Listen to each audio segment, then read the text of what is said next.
Silah êvar baş hevan no çend nûçe hene, nûçeyên lezgîn in, nûçeyên girîng in di derbarê Rojavayê Kurdistanê de her wiha ji Bakur jî çer nûçe hene. Taybetî daxuyaniya nivîskarên Kurd pena Kurd gelek bala min kişandiye dixwazim hema weke nûçeya destpêkê ji were bixwînim. Kêfa me hat wextê ku nivîs ji destê nivîskaran derkeve tiştekî pir cuda ye. Heqeten min zewqek mezin jê girtiye dixwazim hûn jî dixwazim vê zewqê bi were parve bikim ka hûn çawa dibînin. Hûn zanin ez her roj vê derê nivîsan dixwînim, canan aciz dibim, canan nivîs ji ajansê me yên nûçeyan derdikevin genç, ciwan dinivîsîn me rû hinek zehmetî dikişîne, cana me rû aciz dibe ji ber ku şaştî tê de gelek in. Lê dema ku min vê daxuyaniya nivîskaran xwend gelek kêfa min jê re hat, xwazî hemî ajansê me jî bi vî şeklê bana.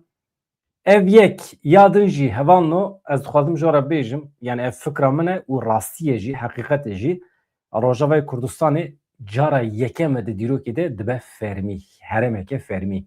Nav lê nehatiye kirin. Federasyon e, otonomî ye, kantonal e, êdî hûn çi nav lê dikin lêkin li dunyayekî jî nav heye mesele ne ye ama di rastiyê de li ser erdê aniha rewşekê heye ku Kurd li wê derê xweserin. Yani Kurd wê xwe bi rêve bibin, artêşek wê Kurdan hebe, navê wê belkî neqese de be, Quwetên Sûriya Demokratîk ji ber ku ew biguhere. YPG, YPJ wê bimîne, YPJ wê bimîne. Mesela li dunyayê pir kêm artêşan de jin hene hûzanin. Yek ji wan artêşan, artêşa Kurd e divê me rû serbilind be. Artêşeke Kurdî heye. Beriya niha Hêzên Sûriya Demokratîk, yani Quwetên Sûriya Demokratîk qesê de ne tenê a Kurdan bû. A temamê Sûriyê bû. Ereb tê de hebûn, milletê din tê de hebûn. Ama aniha ya ku em dibînin hêzeke Kurdî çêbiye. Ve tiştekî baş e. Heqeten li ser xêrê be. Niha ji hesekê bigire heta Qamişlo, Dêrek, Kobanî, sibê du Serêkaniyê Efrîn jî wê tê de hebe. Girê spî jî wê tê de hebe. Girê spî her çend piranî Ereb bin jî ne mesele.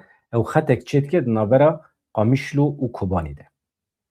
Dewleta Tirkiye divê vekişe. Aniha şertê dewleta Tirkiye ew e divê bila teror bi dawî bibe, başê em ê vekişin ji Sûriye. Veya hemî derê we. Dewleta Tirkiye li ser derê wan şiva ava biye. Em bawerî bi gotinên dewleta Tirkiye naynin. Yani heft bavê rêveberê dewleta Tirkiye jî were em bawerî bi gotinên wan naynin. Em bawerî bi xwe, bi rêveberên xwe, bi tevgerên xwe yê siyasî tînin. Aniha hevan no. Rewşekî pir cuda çêbiye, ez kêfxweşim. Me pir şehîd dan li Rojavayê Kurdistanê. Me fedakariyên pir mezin dan weke millet. Ne tenê milletê Rojavayê Kurdistanê. Li Rojavayê Kurdistanê binêrin ji her beşê Kurdistanê însanan canê xwe feda kir. Belkî di nava hemî perçeyên Kurdistanê de Rojava perçeyê bi tenê ye, herema bi tenê a Kurdistanê ye ku ew qas hem bû çîmento ji bo me, hem yeketiya me ava kir, hem jî însanê me li wê derê jiyana xwe ji dest dan, xwe feda kirin. Ji ber vê Rojava nebe nabe. Rojava nebe Kurdistan nabe. Kurdistan hebe Rojava heye. Ev mecbur e nebe nabe ye. Em hema dest pê dikin hevanna li ser vê niha şandeya fermiya Şamê gihîşt Hesekê îro li wê derê ye. Belkî wê qasî mehekê bimîne. Hêjmara wan derdora sed e. Sibê jî bi qasî sed kes wê derbasî Qamişloyê bibin. Yani mîvanin. Mîvanin. Di şûna şer de hêzên sivîl û nîv eskerî hatine wê derê. Karê xwe bîrokratîk dimeşînin. Çarçoveyekê peymanê ye. Entegrasyon wê çê bibe. Yani em tenê entegreyên Şamê nabin. Şam jî entegreyê Kurda dibe. Ew ê serê xwe bitewînin ji daxwazên Kurdan re. Mecbûrin. Hêzameyê eskerî heye. Nebe jî sibê du sibê dî em dikarin biryarên xwe yên siyasî li ser Şamê ferz bikin. Baya dibe yani. Êdî mecbûr e. Alîkarê wezîrê parastinê ê Sûriyê ji me ye. Bawer dikim qasî 20 paye di destê Kurdan de ne. Yani astên bilind ê rêveberiyên li Şamê wê destê Kurdan de bin. Sibê du sibê hilbijartin çê dibin. Efrîn wê were. Yani ez hêvîdarim wê tiştên nû çê bibin. Ev şer e. İnsan hevû du bîn dikin, hevû du diceribînin, heta ku derê me rû dikare gavan bavêje. Lê ev hêzên ji Şamê hatine demkîne û diçin lê hêzên Kurdî li Rojavayê Kurdistanê daîmî ne. ev manşeta me ye. Em hema bi vî şeklî bikin hevanno, hevalê me nivîskarin, gelek spas dikim ji wan re, min daxuyaniya wan pir bi kêfxweşî xwend. Îro daxuyaniya wan ji me re hat.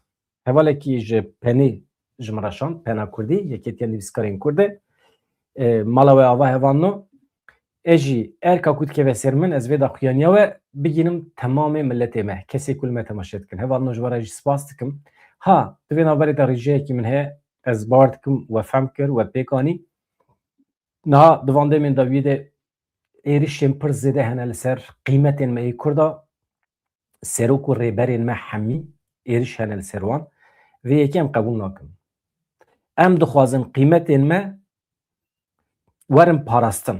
Em dixwazin rêz û hurmet were girtin ji qîmetên me re. Şervanê me dibe, jinên Rojavayê Kurdistanê dibin, rêveberên me ê Rojavayê Kurdistanê dibin. Fiq nake. Serokê rêberên me dibin. Kî dibe bila bibe? Her şexsiyetekî Kurd hürmetê heq dike ji kerema xwe re. Mesela insanê ku heqeten dilî wî bişewite ji bo Kurd û Kurdistanê, eger ji hin tiştan nerazî be, mesela ez jî di dema şer de ji hin tiştan nerazî bûm, min qasî xwe rêveberên Dem Partî rex nekir, min qasî xwe rêveberên Rojavayê Kurdistanê rex nekir, lê di çarçoveya exlaqekî de. Tu wextê ku peyama xwe didî, ne ji bo xirabkirina van însanan. Tu aciziya xwe beyan dikî. Tu dibêjî çima em ketin nava vê kêmasiyê. Rêya rast ev bû, xwezî me wisa bikira. Yan jî bi şiklekî li ser navê millet, tu aciziya millet ji wan re beyan dikî. Ama heqaret, küfür binêrin. Niha vaya nabe. Di nava me Kurdan de, bi taybetî di nava muxalîfan de, du sê cure însanên me hene. Hin însanê me hene, dilê wan dişewite ji bo Kurd û Kurdistanê, hürmet digirin ji hemî qîmetên me re, şervan û rêveberokî dibe bila bibe. Ev temam. Wextê ku were bisekine, mesela normal însanekî dilsoz be, çi dike? Raporekî nivîskî dinivîsîne, eger heqeten alim bî, tu zana bî, ehlî vî îşî bî, raporekî xweşik dinivîsînî, weke rexne, weke pêşniyaz, tu vê rapora xwe bi şiklekî tu digînî astiyê herî jor ê tevgera siyasî ya Kurd, tu dikarî bigînî Rojava jî. Tu dibêjî hûn van karan bi rêve bibin, hûn ê bi ser bikevin, ji ber ku ez alimim, ez doktor profesörüm, ya jî ez ewladekî Kurdim, hûn vê daxwazin. Ew bersiva we were hûn. Ew bersiva we were dayîn. Yani ev nayê manê ku hûn dijitî dikin. Ev li aliyekî. Aliyekî din heye tamamen dijberiya Partiya Karkerê Kurdistanê dike. Dijberiya Rêzdar Abdullah Öcalan dike. Hin hene dijberiya Başûrê Kurdistanê dikin. Mesela me goya sê beş hene, belkî çar beş bin jî. İnsan hene niyetê başin, dilê wan dişewite welat parêzin. İnsan hene tamamen dijberiya PKK û Öcalan dikin. İnsan jî hene temamî tu wan bikujî jî ew nabe, şaş nabin ji rêya xwe, dijberiya malbata Barzanî û Başûrê Kurdistanê dikin. Dixwazin ew der xirab bibe. Ev hemî hevanû, ev her du beşên dawî nejmene. Em dijitiya Rêzdar Öcalan û Partiya Karkerê Kurdistanê nakin. Em dijitiya malbata Barzanî, malbata Talibanî û Başûrê Kurdistanê nakin. Hemî qîmetê me ne. Em kî ne? Em li ser xeta netewî ne. Dilê me dişewite ji bo Kurd û Kurdistanê, dilê me dişewite ji bo ewladên me jî, ji bo şehîdên me. Em çi dikin? Rexneyekî me hebe. Em bi rêya raporan digihêjinin tevgera azadiyê, yan jî em bi rêya YouTubeên xwe di çarçoveya pîvanên maqûl de em ji rêya giştî re radîgihînin. Ême ciyê ku em lê disekinin ev. Rêya maqûl, xeta netewî. Ji me dijber dernakeve. Ji me însanê mîna min dijberên Kurdan dernakeve. Em dijberên dewleta Tirkî, em dijberên çeteyên dijminê Kurdan e. Em dijberê wan in. Em alîgirên hevaltî û dostiyê ne bi Amerîka re, bi İsraîlê re, bi Ewropayê re em dixwazin dostanî pêş bikeve. Ku goterê em li ser vê xetê ne. Ji me bila kes hewl nede dijmin derbixe. Dernakeve. Tune yani ew ruh ceme tune. Rihê dijminayiyê ku ceme dilê me de peyda biye, jiye tenêtê de dewleta Tirkiye. Ruhê dijminatî ê di dilê me de Civi vala tune ku dijmeniya Kurdan tede hebe. Civi ne valaya? Dagirtiye. Dijmeniya devleta Türkiye, rejima devleta Türkiye têra xwe çete hene dijminê me. Ew dilê me divê tijî bike. İnsanê ku dijîtiya Kurdan bikin hevano, zanibin ku di dilê wan de dijmeniya devleta Tirkiye tune ye. Yani ez duê qenaetê de me. Ji ber vê yekê rêz û hurmet nîşanê wan dijberên Kurdan nadim. Ê ku dijîtiya Kurdan dikin. Fikrên cuda hene, bila hebin. Nava Kurdan de. Em çima xwedî yek fikir bin. Ji xwe min di YouTubeê xwe de ji bo çi min pir cara rexne kirî. Mi gotiye di nava saziyên me de pir rengî, pir çandî, pir fikir tune ye. Ji ber vê yekê ez vêya rexne dikim. Ez dibêjim arkadaş, di nava saziyên me de, saziyê ku ez bi xwe tê de xebitî me, çima pir rengî û pir dengî tune ye? Ez rexne dikim, ez dibêjim divê hebe. Madem ki ez rexne dikim, ez dibêjim hebe, divê cemî jî hebe. Ji ber vê însanên sosyalîstê Kurd, însanên liberalên Kurd, neteweperwerên Kurd hemî jî li ceme cîwan heye. Ama ê ku dijîtî dikin, ê ku êriş dikin, qîmetê Kurdan dixin bilnîngan, rencîte dikin, wana em tercih nakin. Mala we ava hevanna. Em werin ser meseleya rewşenbîrên me. Ez dibêjim xwe hûn bimirane, ji kerema xwe re bimira nebin jî bimira bin. Ji kerema xwe re ev fikra ku min ji we re pêşkêş kir fikreke maqûl e, însanî ye. Çünkü ez rabûm mi vê nîvrê mesajê hin însana xwend di binê vîdeoyê me de me rû nikare bixwîne. Wallahî billahî min şer kir. Yani nikarim jê jî bibim. Yeknine du dûnine. Nexweş e, nexweş e. Yani dibe em astêya xwe bilind bikin hinekî. Herin bikevin YouTubeê Fransîyan kesek wisa êriş nake. Kesek wisa êrişê Macron nake. Herin kesek wisa êriş nake. Tiştek wisa tune ye. Ez sorum, rengê min sor e, ronahiya min sor e, em tiştek jî fehm nekir.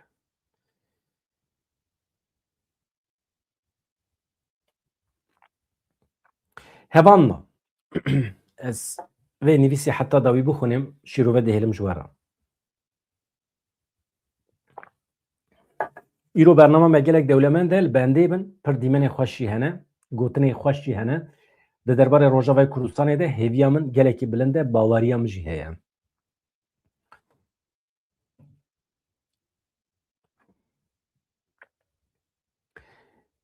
Saziya Pena Kurd, komeleya wêjekarên Kurd û Yew Kurdê ragihand ku parastina Rojavayê Kurdistanê parastina Amed û Hewlêrê ye. Pena Kurd, komeleya wêjekarên Kurd û Yew Kurdê li ser vanbûyerên dawî yên Rojavayê Kurdistanê daxuyaniyekê hevpar belav kirin.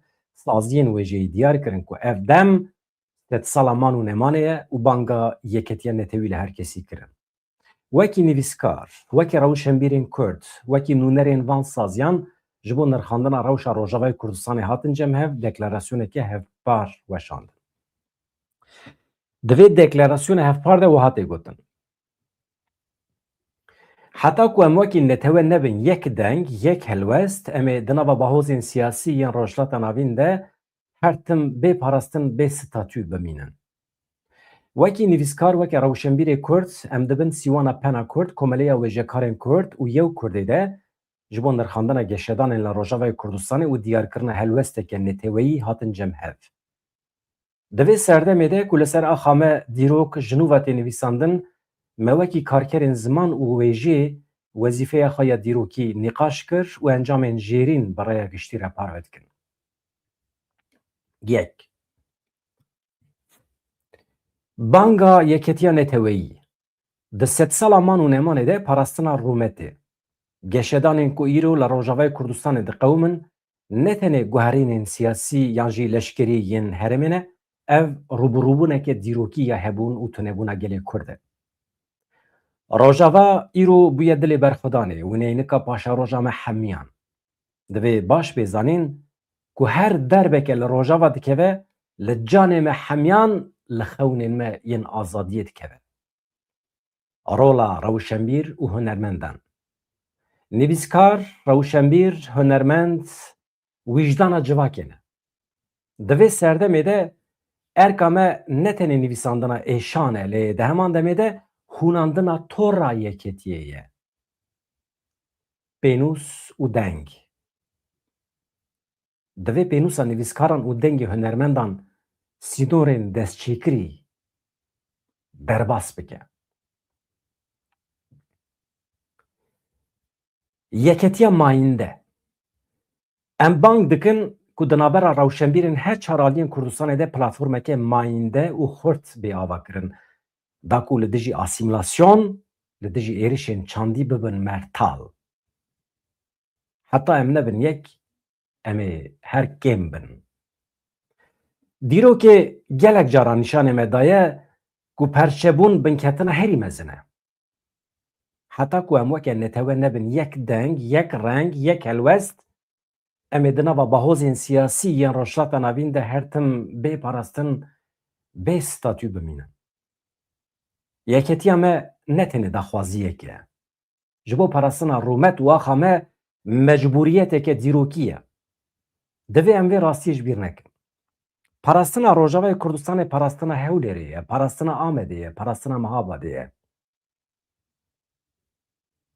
Du, şoreşa Rojava Renêsansa jinê parastina rûmeta mirovahî ye. Şoreşa Rojava ne tenê guhertina pergaleke siyasî ye. Ew şoreşa jinê ye ku dilê wê bi îradeya azadiyê lê dide. Ev şoreş li hemberî tarîtiye ku dixwast pergala kolekirinê li ser civakê ferz bike, wekî hîvî û ronahiyekê derkete holê. Di navenda vê berxwedanê de jin hebû.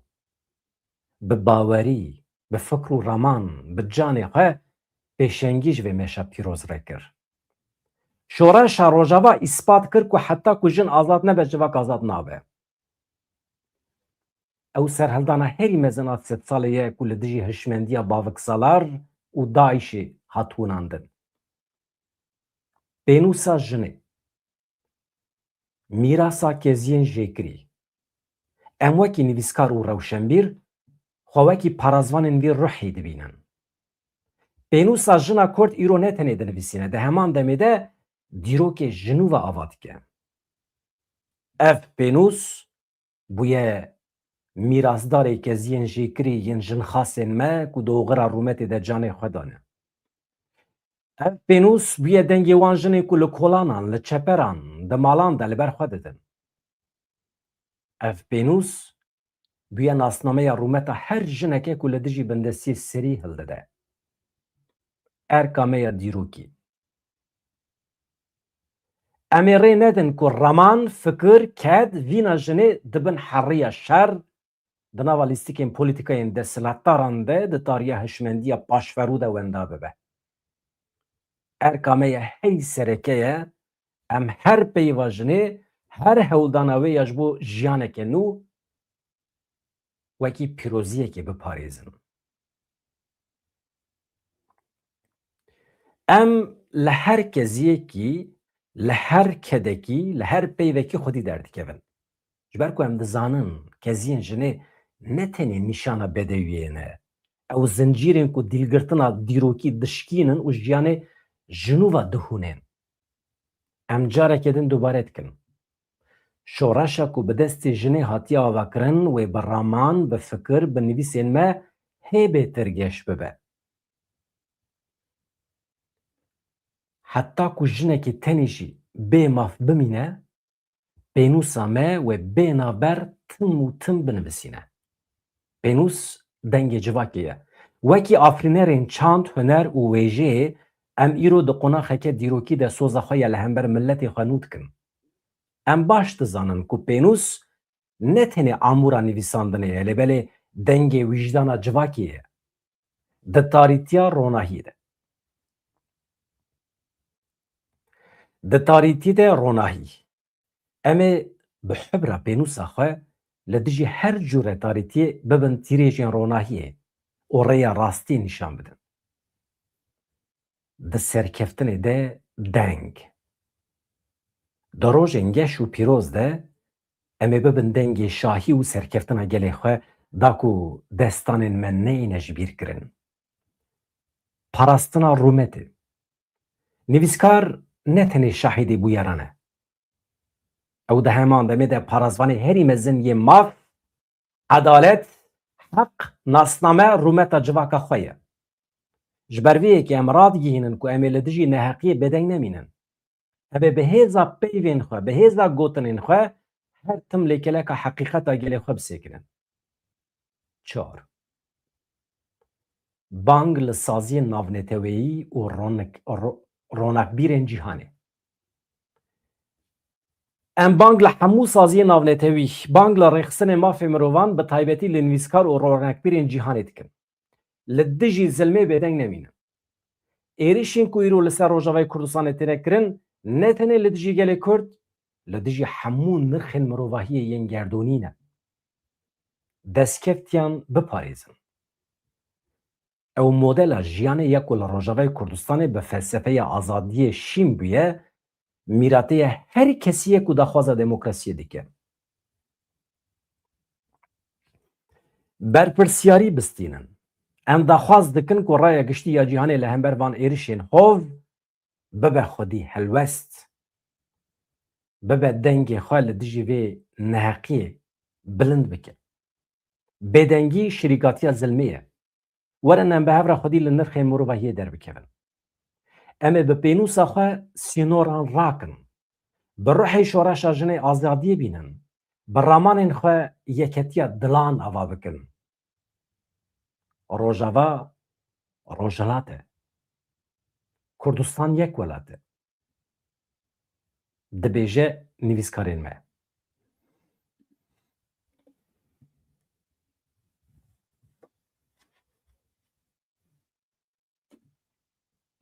به وی شکلی هوانو مالاوی آوا نویسکار ننو هوالنو مالاوی آوا هر هبن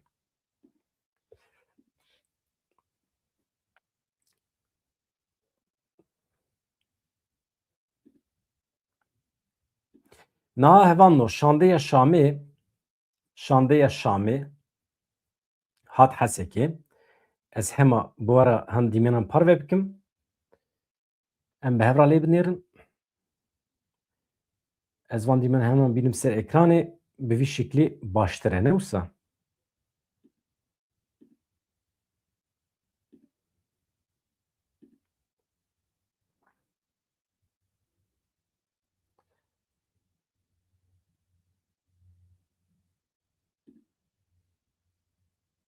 اوه ام همه الوان دیمینم تماشه بکن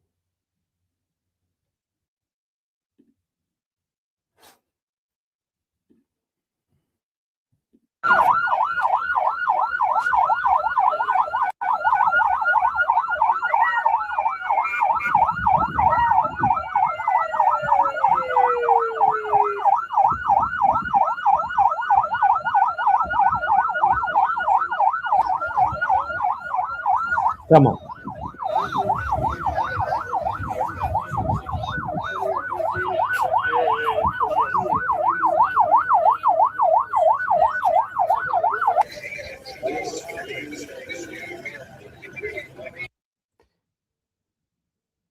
دیمینه کی دین هز نشانه ببدم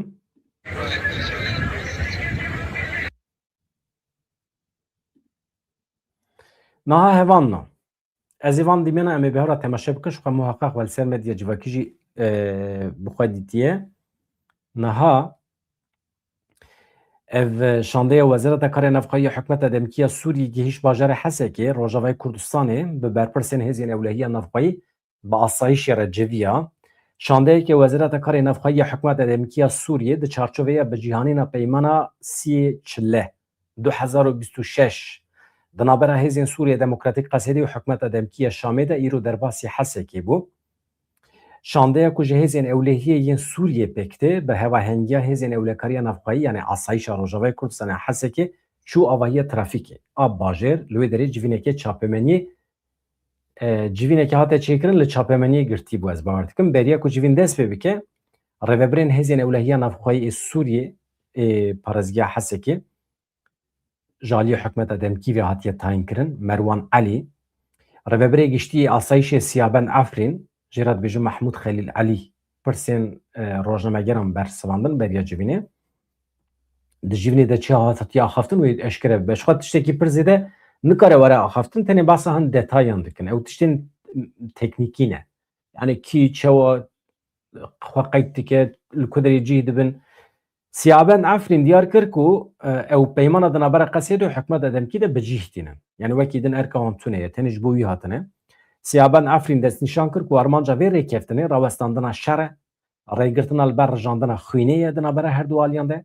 Anî ziman ku şer zirarê dide her du aliyan jî. Ya Siyaben Efrîn bi bîr anî ku xelkê Rojavayê Kurdistanê ji sala 2011 vir ve zêdetirî 22,000 şehîd 30,000 birîndar dane. Teqez kir ku xwîna wan şehîd û birîndaran vala naçe. Her wiha Siyaben Efrîn da zanîn ku ji bo xebatên tevlîkirina hêzan yanî jê re dibêjin entegrasyon komîteyekî hatiye avekirin. Ev komîte hatiye herêmê da ku wê pêvajoyê temam bike. Paşê ew ê çi bikin pêvajo temam bû belkî mehekî bajo mehekî da pêvajoya entegrasyonê bi hemî karûbarên fermî temam bû ew ê li erebê xwe sar bin çawa ku hatin ew ê dîsa vêgere. Nakokî çi hene yek bi yek têne çaresêrkirin. Ji xwe hemî tij di peymanê de tune ne. Mervan Elî jî got ez bawer dikim ku ev hevahengî ev lehevkirin wê nakokiyan ji walê rake rojên pêş wê teqez aramiyê bixware bîne. Di çarçoveya peymana giştî ku di navbera Qesedê û hikûmeta Şamê de hatibû îmzêkirin, hêzên polîs, ewlehiya navxweyî ên bi ser Wezareta Navxweyî a Sûriyê îro derbasî bajarê Hesekê bûne. Her wiha niha rewşa Hesekê aram e. Welatiyên bajêr bi temamî girêdayî qedexeya giştî a hatû çûnê ne derketina derve anha qedexe ye. Tabii hin provokasyon çê bûn. Bi xasî 30-40 kes derketine bi îşaretên Daeş Maîşê li wan de re ew erebê ku hatine kirîn dixwastin hinek fitne fesadî çê bikin mîna ku bi ser ketine mîna ku Kurd têk çûbin wisa xwe nîşandan lê di demekî kin de dîsa vegeriyan malê xwe. Em hemî jî dizanin ku ev provokasyon ji aliyê dewleta Tirkiye ve hatiye amadekirin ji ber ku çapemeniya Tirkiye bi taybetî cih dide tiştê wisa. Lê em xwedî tecrübe ne em van tiştana dizanin. Mesela zana peyamê we nanêrim hevandan. Çünkü konsantrasyona min xira dibe. Tenê ez ji wan rîca dikim hûn çiqaş destê we tê ji bo vê kanalê pêş bixin biçe nava hevalên me dostên me mühîm e. Em pir dixwazin ku milletê me bi Kurdî bigêje agahiyan. Bi Kurdî bigêje zanînê. Na hûn ê bibêjin ya li cem vî camerê çiqa zanîn heye ku em bigêjin. Mesele ne ew e. Ez navgînim. Ez navbenkarim. Ez dikarim vê derê mirovên zana alim bînim vê derê bidim axaftin pirsan ji wan bikim û hûn jê fayde bibînin. Mesela ez naxwazim hûn bi zimanê Tirkî xwe bigînin ilmê. Ez dixwazim ilim bi Kurdî were ber we. Xizmetê dikim ji we re. İlim, zanîn, felsefe, coğrafya, dîrokê li ser tepsiyekî pêşkêşî we dikim. Pêşkêşî zarokê we, ewladê we dikim, li malê we. Ji ber vê yekî ez dibêjim qey em eleqe hinek heq dikin yani. Ez viya bixwe ji xwe dernaxim nadim we. Ez dibim navbenkar. Sibê mesela ji Kazakistanê hukuknasekî pir navdar wê tevlî bibe. Di nava dewletê de şêwirmend e. Kazakistanê. Çi derdî wî heye were tevlî bername me bibe? Ji ber ku derdekî wî heye xîtabê milletê xwe bike. Derdî wî heye silavên milletê me Kazakistanê bigîne Rojavayê Kurdistanê, bigîne Bakur, bigîne Rojhilat. Ev e zincîr. Ev e taybetmendiya kanala me. Ev e düddü dike yek. Kazakistan perçê pêncemîn êwalatê me ye. Pir Kurd hene li wan de re. Zemanê xwe de koçber bûne çûne wan de re em silav û rêzê xwe ji Kurdên Kazakistanê re dişînin, Kurdên Erîvanê re dişînin, Gürcistanê re, Kanada, Amerika, Avustralya, Japonya her derê hûn hemî dilê me ne, ruhê me ne her hebin evan. mühime. Eftişte ku mijwara got ji kerema xwe re. Zanîn, elim bi Kurdî xweş e. Bi Kurdî xweş e. Kêmasiyê me hene. Mesela min pir dixwast alimê me yê olî jî ez vê derê bikim mîvan. Lê dengê me eger digêje alimê me bila xwe bigînin me serçavê min pir kêfxweşî ez ê bibim navbênkar ji bo ku ilmê însanên me bigêje civaka me, milletê me. Em didomînin hevanino. Niha me çi gotibû bi qasî send endamên Hêzê Ewlekariyê yên Sûriyê derbasî bajarê Hesekê bûne, balafirên koalîsyona navdewletî jî nesekine ama. Dema derbasbûna wan hêzan li asîman çavderî kirin. Ya Hêzên Ewlehiya hikûmeta Şamê li bajarê Hesekê çûn deverekî polîsên trafîkê. Şervanekî Hêzên Sûriya Demokratîk Qesedê alaya Kurdistanê li ser singê wî bû di roja ewil de ya bi cihkirina wê evê de yani li wê merasimê de cih girt. Evana tiştên ek bûn. Wekî din çi hebû çi tiştekî taybet hebû ji we re bêjim. Aliyan dest bi bicihkirina rekeftinê kirin. Hêzên Şamê bi 15 otomobîlên Ewlehiyê 8 otomobîlên leşkerî derbasî bajêr bûn.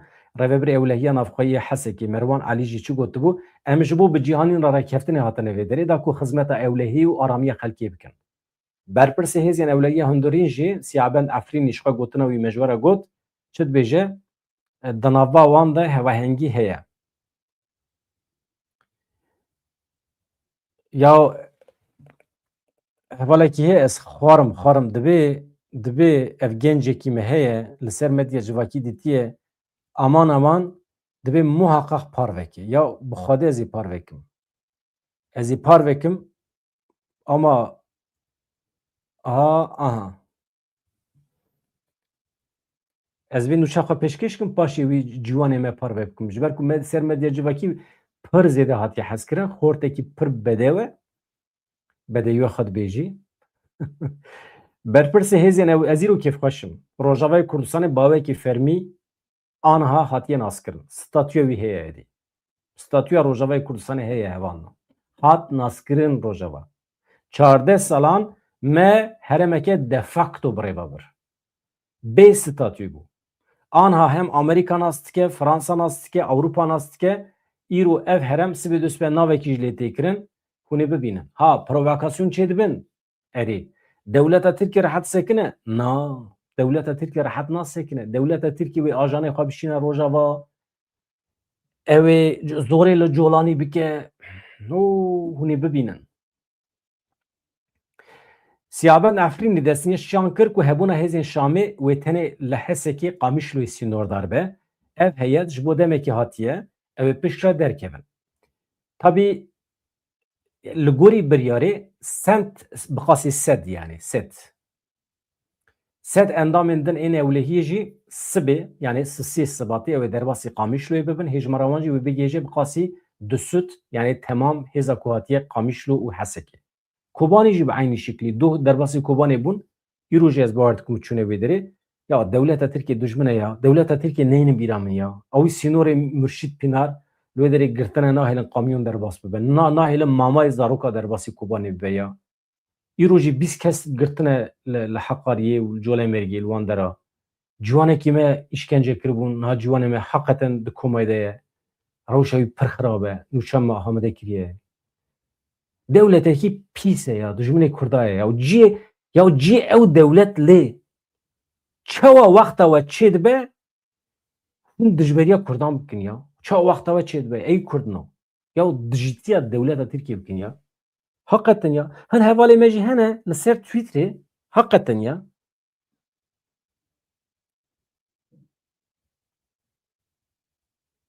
Tên erka wan e. Ji xwe re kirine wezîfe. Tu tiştekî ser Twitterê dinivîsînî tak êriş dike. Ya wekî din karê te tune ye yani. Ya Mehmet Uçum dibêje Kurd tunene Kurd Tirkin. Qet gotinekî te tune ye ji bo wan. Here êrişî bike ya. Çima te êrişî me dikî. Çawa wexta te çê dibe te êrişê me dikî ya. û qalan e ya. Gelek kes û qalan e ya li ser Twitterê. Wexta wan tune sibeheta ser Twitterê ya. Mala ve ava weşan xweş ji wara jî gelek spas dikim hevanno hûn süper însanin, hûn süper hevalin. Hakikaten ez gere ji wara bêjim welatparêzên hêja. Ez nebêjim temaşevanên hêja, nebêjim hevalno jî, ez ji wara bêjim welatparêzên delal. Ya, ez dixwazim astêya kanala me çêbe, asteyekî wî çêbe. Temaşevanên ku li me temaşe dikin, ez dixwazim xwedî asteyekî be. Me gotibû hûn çi dikin bikin bedew bikin ya. Bila bedew be, çi dikî bike bila bedew be. Yani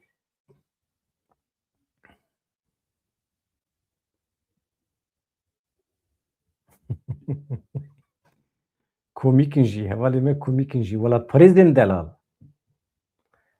Hevando ha min çi ji were bi were parve dikire xortê me ne? Ka ez bînim wî xortê me. Hevalê me xwe kuş divê parvekê ha parvekê temam. Min jî pir jî hez kir, min jî pir jî hez kir, rast dibêjî, rast dibêjî.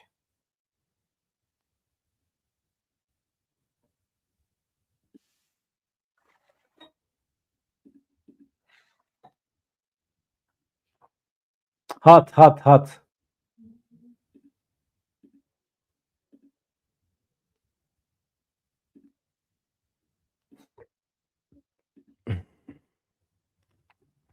Em godar kin em paşê şîrove bikin ya jî em qet şîrove nekin em ji xwe siv godar kin. Ev dîmen bi taybet ji bo qenala HTV'ye. Niha em li bajarê Hesekênin em hemû millet em piştgirtiya hêza xwe yekek ev yekêşe em digirin. Û em dibêjin hespê derwêj siwar e heval moran hezar e. Bakur başûr Rojhilat bi me re yek biryar e. Yekek pêşe qehremanê milletin. Pêşmerge fedayî welat leşkerê Rojagiran. Keçî Kurda dibêjin birayên delal hûn werin Kurdîno. Bihişta welat em herin merdîno. Eger hûn nayên vayê genç em meşin. Bisek koletî ser firaz her bijî. Ev dîmen bi taybet ji bo qenala HTV'ye. Niha em li bajarê Hesekênin em hemû millet em piştgirtiya hêza xwe yekek ev yekêşe em digirin. Bes e. Gelek spas dikim. Aferin. Bravo xortê me. Ez navê nizanim. Ji bo kanala heşt, Channel heşt. Ya televizyonê me başûrî divê êrişa sê Rojavayê Kurdistanê de rolekî mükemmel lîstin. Hakikaten. Yani kîjan kanal dibe bila bibe. Yani Kanal heşt taybetî pir fedekarî kiriye. Ez jî wan hevalê me rojnameger pîroz dikim.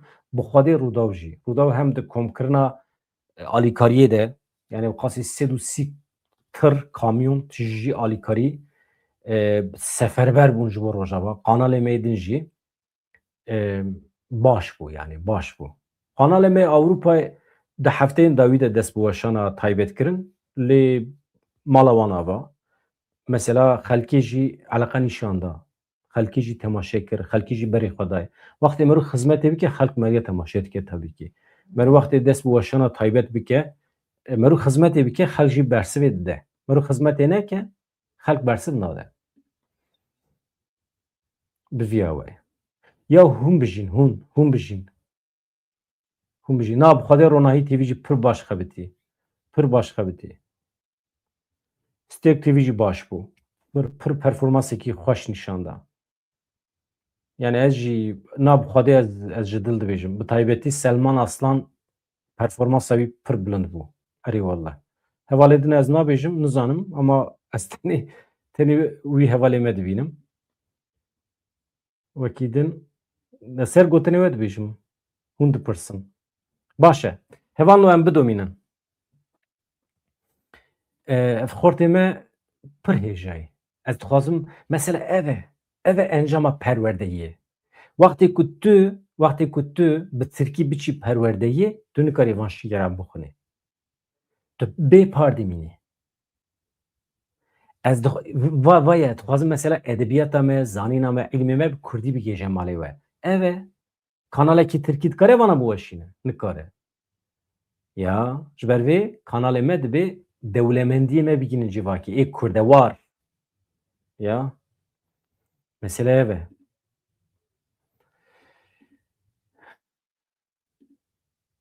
Bravo ji we re. Mala we ava. Yani eleqeya ku ez dibînim ez hakikaten pir müteessîr dibim. Minnetdarim her hebin. Niha hevanno şandeyekî Fransî jî derbasî Rojavayê Kurdistanê bû. Fransî daxivin li Rojavayê Kurdistanê pir xweş bû. Ji ber ku ême di jiyana me de hemî Fransî heye ya, wextê ku em dibînin li Rojava Fransî tê axiftin kêfa me tê. Em li virin ji bo dengê Kurd bigînin aliyên eleqeder. Şandeya Fransî ya serdana Rojavayê Kurdistanê kir diyar kir ku armanc ji vê serdana wan dengê milletê Kurd bigînin aliyên eleqeder û mafê wan li Rojava biparêzin. Şandeya Fransî vê êvarê serdana daireya tekiliyên derve ya Rêveberiya Xweserê bajarê Qamişloyê kir. Şande ji kîpek dihat parlamentoya erê ji parlamentoya Fransayê hatine cîgira seroka bloka Partiya Sosyalîst ya Fransayê berpirsa tekiliyên parastinê ya parlamentoyê Anna Pek berpirsa tekiliyên derve ya Senatoya Fransayê Dîlan Bouteflika wekî din çawa hatine pêşwazîkirin İlham Ehmed li wê derê bûye. Gulistan Alî, Rezdar Gulistan Alî însanê pir biqîmetin. Ya ême siyasetmedarê me wê xelkê firqa wan çi em dikevin zorê em ji her tiştî re amade ne. Her fedekariyê re. Ji ber vê dibêjim. İnsanekî heta dawî emrê xwe ji were xizmetê kiribe rojekî hûn kîmasiyê wî dibînin hema wî însanê me nexin bin erdê baş dibe. Merov hinek wefadar be, wefadarî pir mühîm e. İnsanekî ji wefa bêpar bimîne ji însaniyeta xwe hinekî kêm e. Dikeve çarçoveya problema exlaq. Têkildarê armanca serdana Rojava welhasıl hatine Rojavayê Kurdistanê hevdîtin çêdikin pir baş e. Yani dostaniya xwe nîşan didin. Yani em bêjin ji bo naskirina statûya Newsê tamamen çarçoveyekî dostane da hatine wê derê ew ê vegerin divan şer û pevçûna da hatine wê derê mesela heyeta xwe jî xistine riskê. Hêjayê me rûpesin bide yani. Ew ê vegerin Fransayê ew ê qala hevdîtinê xwe bikin Rojavayê Kurdistanê digêje statûyê hevanan. Li Şamê çi heye? Li Şamê ji were bêjim çi heye? Ew camêrekî heye Wezîrê Karê Derve ê Şamê Esad Şeybanî dostê Hakan Fîdanê ajanê dewleta Tirkiyeyê Wezareta Karê Derve de ye. Ev camêr li Şamê şandeyeke enekesê pêşwazî kiriye. Wezareta Karê Derve ya Sûriyê li ser civînê daxuyaniyekî daye. Li gorî wê daxuyanî aliyan di hevdîtinê de yekparçeyî axa Sûriyê guftûgû kiriye. Serê we bixwe tevê yekparçeyiya we. Hele çi dibe? Yekparçeyiya we hele çi dibe? Hele çi dibe? Yani hûn ê dixewina xwe da Rojava bibînin. Wezîrê Karê Derveyê Sûriyê teqezî li ser mafê welatiyên Kurd ên li Sûriyê kir, destnîşan kir ku divê prensîba welatîbûna wekhev were xurtkirin. Şeybanî her wiha anî ziman ku divê taybetmendiyên çandî û civakî yên Kurdan di nava Sûriyeyê yekgirtî de werin parastin. Ev civîn bi qasî 2 saetan dewam kiriye.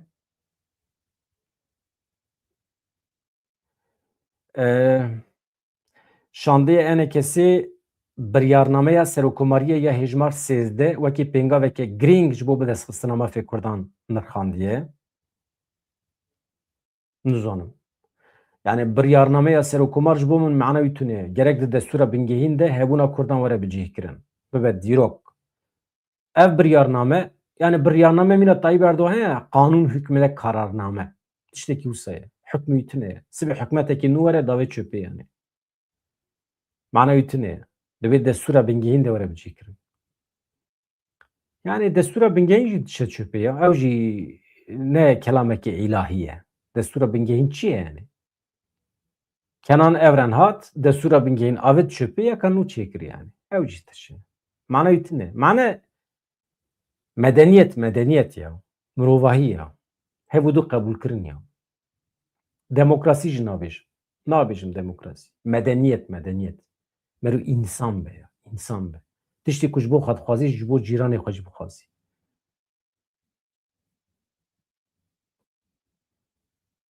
Hevalekî îro ji min re digot zêde bas edaletê neke li cem te jî edalet tune.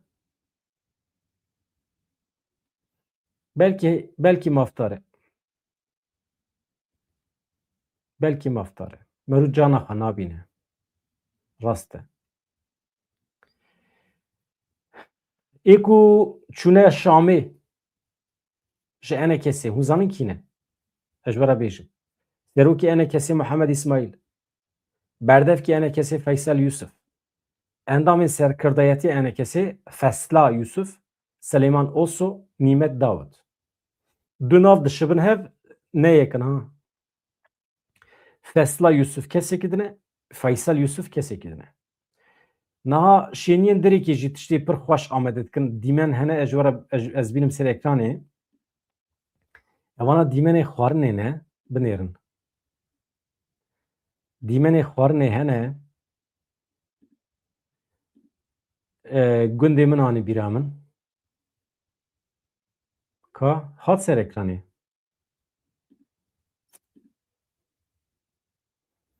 اری ام جی زمانه کی جیان بوی شکلی ام جرا بیم بروش سیتل هیا سیتل وانی رشه مزم بو اللي جمع دانود کلاندن تدا دانو زنی چیه گنم وقتی دکلینی بریا کوبه به بلغور اوه ما اکل متماشید که همی بونه باجاری نزان دانو جی چیه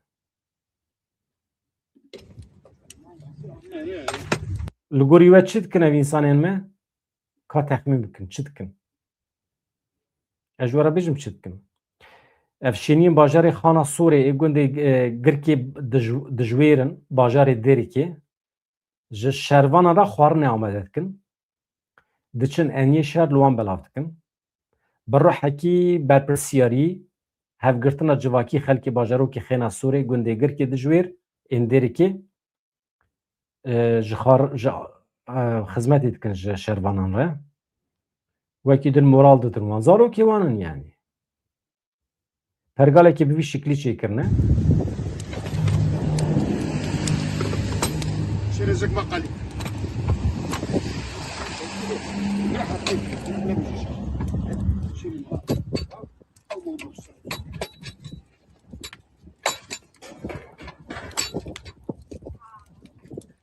yüzgez jürin, ambe khara şefken, cebhera,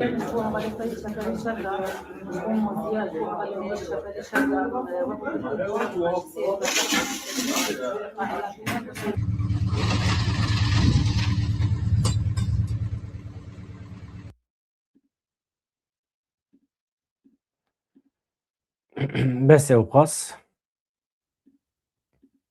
Evet bejim kafiye.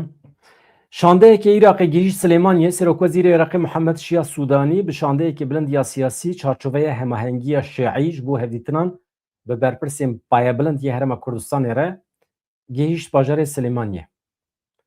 Şia Sudanî bi şandeyekî payebilind çû wê derê ji gelek kesan pêktiya ez navê wan nebêjim.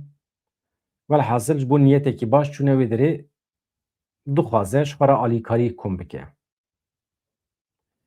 Partiyên siyasî re bi taybetî yenekê re ew ê bicive rewşa siyasî ya Iraqê tekilên di navbera wan de nîqaş bike. Yani ew ê bixwaze bibe serokvezîr alîkarî kom dike ji xwe re. Bi vî şekliyê niha hevan binêrin rezaletekî dewleta Tirkiye heye. Dewleta Tirkiye nabe dewleta me ya. Binêrin Sûriye way bû dewleta me ew çete bûn dewleta me ew çete ama dewleta Tirkiye nabe. Çima? Çünkü me qebûl nake. İnsanekî we qebûl bike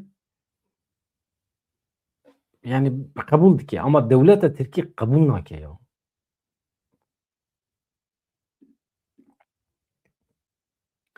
Polîsên dewleta Tirkiye di saetên êvarê de li gelek taxê navçıya Gevera Colemêrgê bi ser gelek malan de girtin. Bi hinceta endametiya rêxistinê, propagandaya rêxistinê ev însan kirin bin çavan. Bixasî 20 kes. Kesên binçavkirinî birine müdüriyeta polîs li Geverê ne. Dewere ji nav derkeve. Dewere ji nav derkeve. Çawa ji nav derkevî? Yani ew dewleta ku qaşû dibêje dewleta me dewleta Kurdan e rêxistinê xwe fesih kiriye hê jî vana tên însana dixin bin çavan. Dewerin vî xortî temaşe bikin. Dewerin.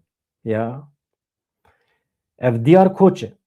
an halin nexweşxaneya kambusa girtîgeha Sincanê tê ragirtin, rewşa wî pir giran e. Destûrê nadin hevdîtina bi parêzeran re. Ya çi îşê we heye hûn diçin vî xortê me îşkencekirî dixin bin çavan ya. Ya rezalet e ya. Rewşa Tenduristiya Diyar Koç di bîstê çile de li navçeya Nisêbîna Mêrdînê bi lêdanê hatibû binçavkirin, rewşa wî pir giran e. Ya. 5 rojin koç li nexweşxaneya Sincanê, girtîgeha Sincanê tê ragirtin, nikare awqatê xwe jî bibîne. Hevalê me Dem Partî pir eleqedar bin muheqqiq. Bi vî şeklî heyet nameşe yani. Bi vî şeklî nabe yani. Nikarim fotoğraf nîşanê bibînim.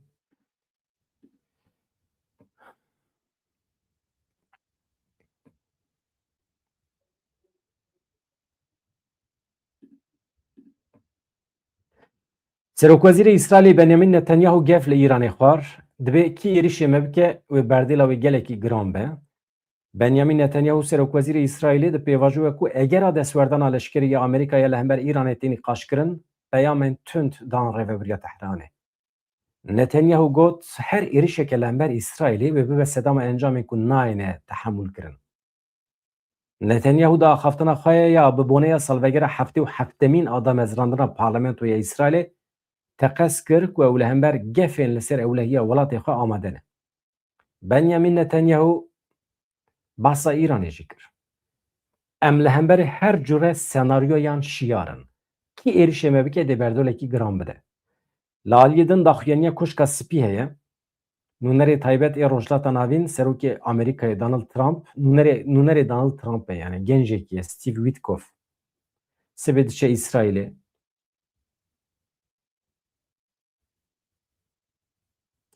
Medyaya İsraîlê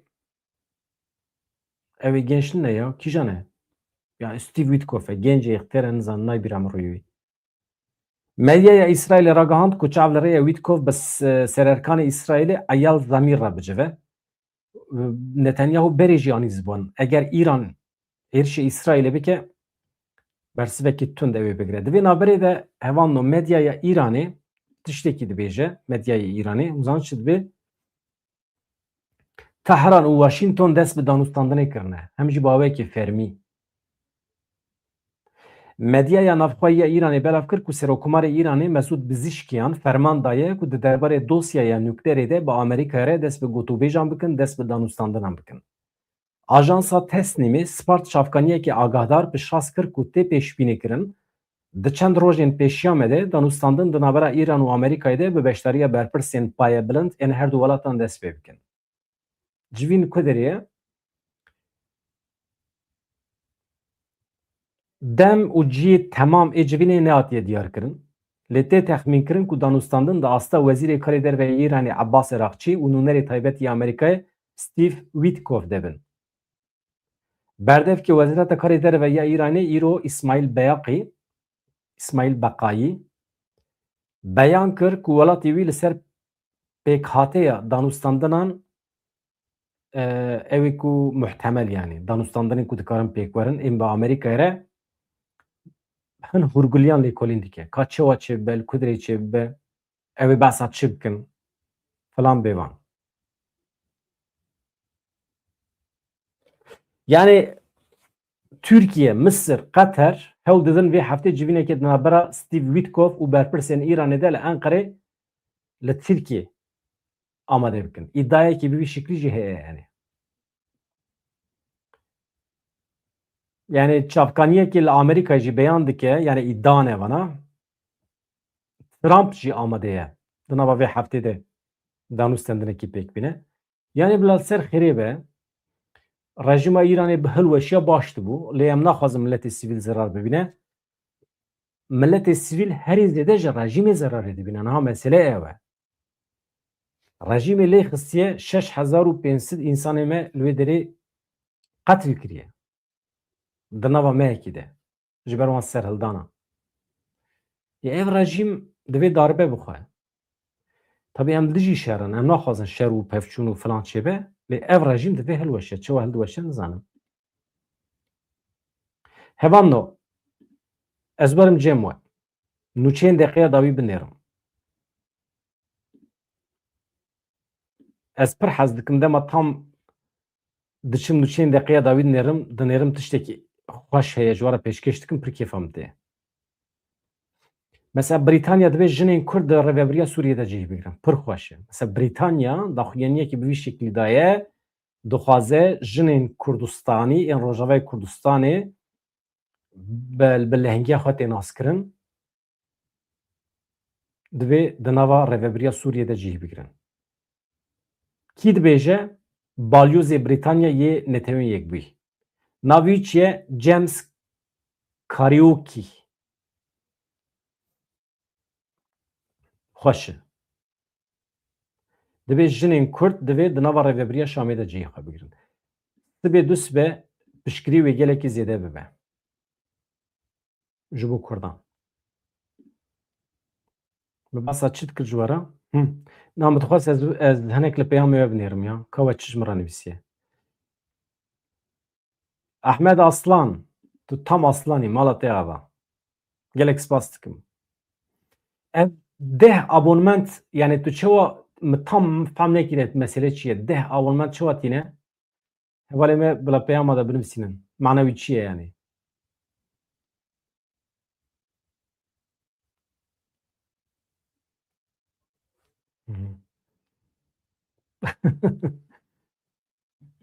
Her hebin. Ka peyamê we de çi heye? Çi heye? Binivîsînin ya tiştê xweş binivîsînin. Tiştê xweş e ya. Mesela çi bû yek e? Her bijî yekê gel. Tiştê wisa binivîsînin mesela. Binivîsînin tiştê wisa. Ê te car dişandiye va 10 abonment mala te ava. Merci beaucoup. Dankeschön. Her hebî. Hevalê me yê Rojavayê Kurdistanê. Rojnamevanê me. Hevalê me yê rojnameger êl Kobanî. Min ji we re bas nekir. Anha înternet hatiye Kobanî. Dem bi dem tê birîn. Berê dem bi dem dihat. Anha temamî înternet hatiye. Xet hatiye. Elektrîk jî hatiye. Pir baş e li ser xêrê be. Ew abluqaya dorpêça li ser Kobanî jî wê rabe demekî kin de. Ez hêvî dikim ber vî başî ve diçe. Tiştekî de hebû. Binêrin. Ez ji we re xeberekî pêşkêş dikim xeberekî pir xweş e. Binêrin hevan neçin derekî. Xeberekî sûper xweş e. Ji bo Kobanî dibêjim ha ji we re. Binêrin. Binêre. Ka bi rêya WhatsAppê ji min re şandin ji Kobanî. Tamam. Hûn xeberekî bi vî şeklî tu derekî nabînin. Tu derekî dunyayê xeberekî bi vî şeklî tune. Binêrin. Ka hûn ku derê ne? Melefûf. Melefûf hûn zanîn çi ye? Yani kelem. Kelem heye lahana. Qarnebahar. Gizêr. Havuç yani. Portekal. Leymun. Hek. Mirîşk. Mirîşkê sax û mirîşkê cemidî. Tamam. Heta vê derê. Vana hemî anha hatiye qedexekirin ji aliyê Rêveberiya Şamê ve ji bo ku ji derve neykirin. Yani import yani ithalata van xwarinan hatiye qedexekirin. Çima ji bo ku merov di hundir da vana hilberîne. Di hundir da çêbike. Yani kelem, havuç, gizêr, portekal, leymun ev hemî berhemên Rojavayê Kurdistanê ne. Li Rojavayê Kurdistanê li Kobanî merov dikare vana çêbike bifroşe temamê Sûriyê. Yani ez bi xwe kêfxweş bûm ji ber va meseleya. Bila tiştekî ji derva nekeve Sûriyê. Bila malê Tirkan nekeve Sûriyê. Mesela milletê me Kobanî re ez axivîm doyê varê ev ana hatiye qedexekirin. İthalata vana. Tamam yani import. Importa vana hatiye qedexekirin. Li Kobanî eger were hilberîn tu dikarî fabrîqeya mirîşka vekî. Mirîşkê sax, mirîşkê cemidî feq nake.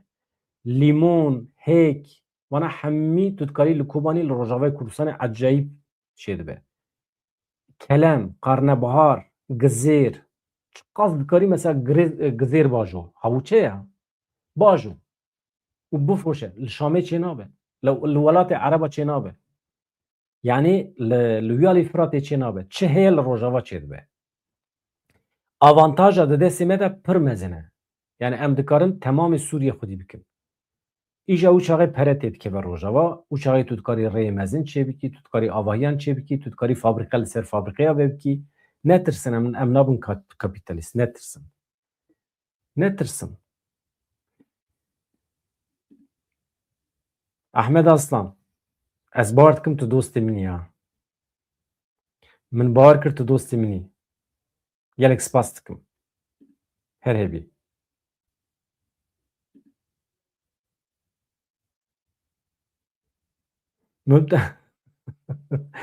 Divê heval bedran hewcê em te biparêzin bi te rabin ji ber ku tu ji bo me pir girîngî hêjayî. Hele bax, hele bax, hele bax. Tu xwedê. Merov vê mesajê çawa mezin nake nade ser ekranê. Gelek spas dikim. Mala te ava.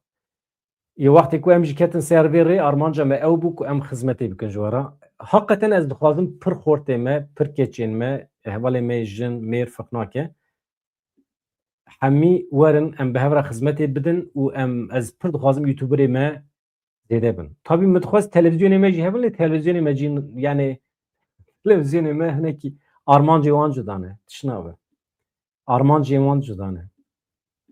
Xeta me ya netewî hebe bes tişna be. Xatir ji we dixwazim her hebin bi hêviya rojên xweş azad dem baş.